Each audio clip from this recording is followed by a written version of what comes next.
كنت نايم وصار قصف عليك وانتم نايمين. خايف الحين؟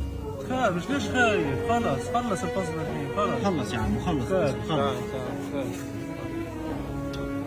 خلص أنا معاك ماشي؟ خلص أنت بطل لا أنت مش خايف.